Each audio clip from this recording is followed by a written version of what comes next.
اپنی نظر اور شرمگاہ کی حفاظت کریں۔ اس دور کا سب سے بڑا فتنہ یہ ہے کہ نگاہیں پاک نہیں رہی، نگاہیں غلیظ اور گندی ہو گئی، شرمگاہوں میں وہ تقدس نہیں رہا ہے۔ حضور علیہ السلام نے ارشاد فرمایا، من زنا زنیا بہی ولو بہی تانے دارے ہیں، جس شخص نے زنا کیا یہ عمل اس کے گھر بھی لوٹے گا اگرچہ اونچی اونچی دیواریں کیوں نہیں کر دیتے۔ یہ مکافات عمل ہے۔ گندم از گندم بروئت جو ز جو از مکافات عمل غافل مشو۔ گندم بو گے تو گندم کاٹو گے، جو بو گے تو جو کاٹو گے۔ نظر کو تقدس دو، نظر کو پاکیزگی دو۔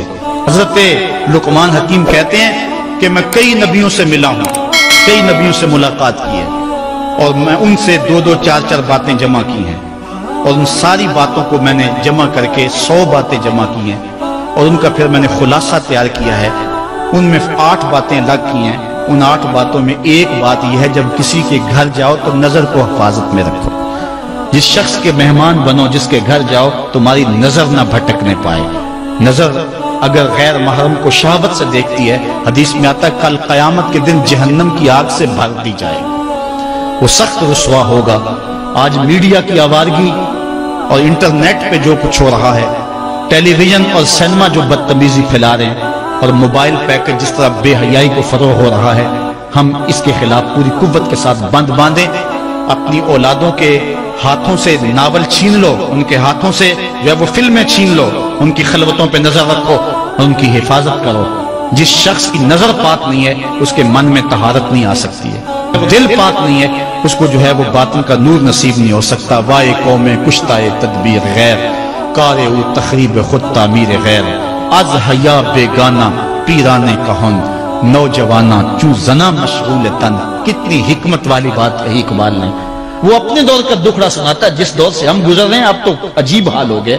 اقبال کہتا ہے یہ جو میرا دور ہے، جوان تو جوان رہے، بوڑھوں کی نظروں میں حیا نہیں رہا۔ از حیا بیگانہ پیرانے کہن، بوڑھے لوگوں کی آنکھوں میں بھی اقبال کہتا ہے حیا نہیں رہا۔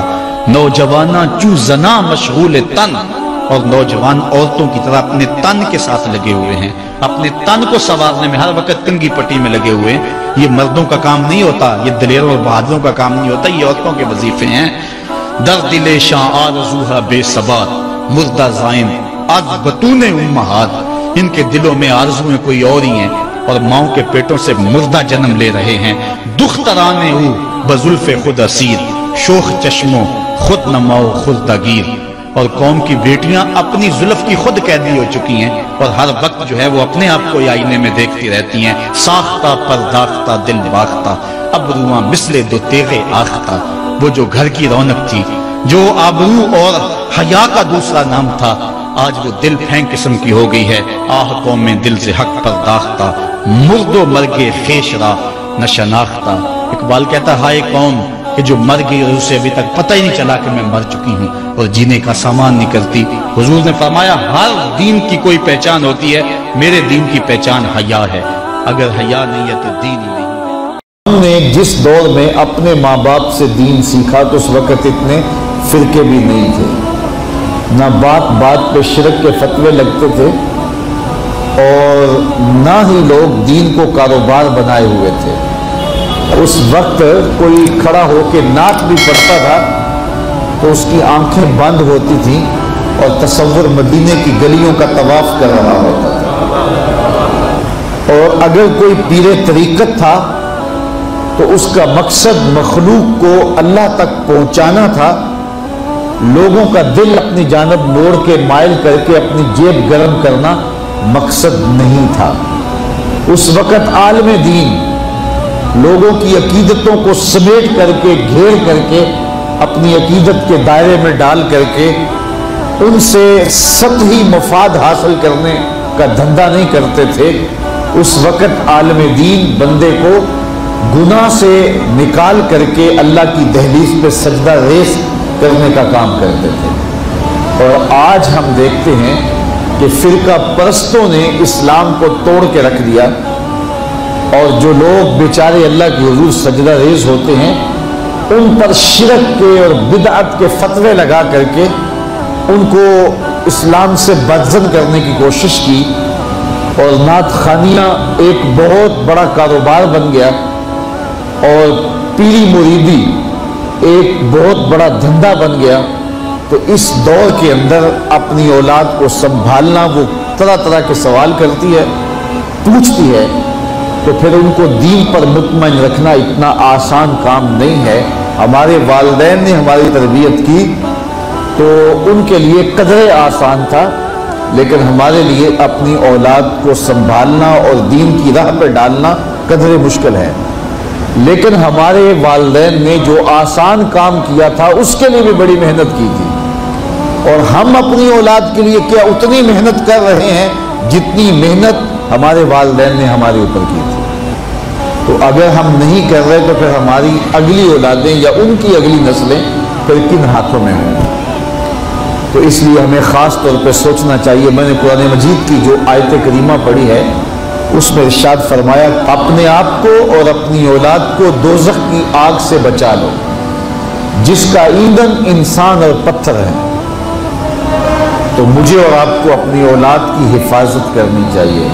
بعض اوقات ہم وطن چھوڑ کے یہاں آتے ہیں اس لیے کہ ہماری اولادوں کا مستقبل ٹھیک ہو جائے۔ ہم خود پردیس کاٹ لیتے ہیں، تنہائیاں کاٹ لیتے ہیں، اذیتوں سے گزر جاتے ہیں، لیکن اولاد راہ مستقیم سے بھٹک جاتی ہے تو ہم نے ان کی دنیا کی زندگی کی تو سنوار دی، لیکن جو حقیقی ابدی اور سرمدی زندگی ہے جو کبھی ختم ہونے والی نہیں ہے تو وہ برباد ہوگی۔ تو ہم نے اپنی اولاد کا بھلا نہیں کیا ہے، اپنی اولاد کا نقصان کیا۔ تو ہمیں چاہیے کہ ہم اپنی اولادوں کی حفاظت کریں، اور اولادوں کی حفاظت کیا ہے؟ ان کے اخلاق اچھے ہوں، ان کا کردار خوبصورت ہو، ان کے دین کی حفاظت ہو، اور وہ ایک صالح، سچے اور کھرے مسلمان کی صورت اپنی زندگی گزارنے کی مشق کریں، اور اس کا عملی نتیجہ ہماری آنکھوں کے سامنے ہو۔ میرے حضور نے ارشاد فرمایا کہ اپنی اولادوں کو 3 چیزیں سکھاؤ۔ پہلی چیز حب نبیکم، اپنی اولاد کو نبی کریم علیہ السلام کا پیار سکھاؤ۔ دوسری چیز وحب اہل بیت ہی، اور حضور کے اہل بیت کا پیار سکھاؤ۔ اور تیسری چیز وتلاوت القرآن، انہیں قرآن مجید کی تلاوت کرنا سکھاؤ۔ یہ 3 چیزیں آپ اگر بچپن سے ہی اپنی اولاد کے اندر داخل کر چکے تو پھر آپ کامیاب ہوئے۔ یہ بات ذہن میں رکھیے کہ ہم اس وقت متوجہ ہوتے ہیں اولاد کی تربیت کے لیے جب وہ ہمارے ہاتھ سے نکل چکی ہوتی ہے۔ ہمارے گھروں میں ہماری صبح کا آغاز قرآن مجید کی تلاوت سے ہو تو پھر خیر و برکت کے قافلے ہمارے گھروں میں اتریں گے۔ قرآن ہماری زندگی کو بدلنے والی کتاب ہے۔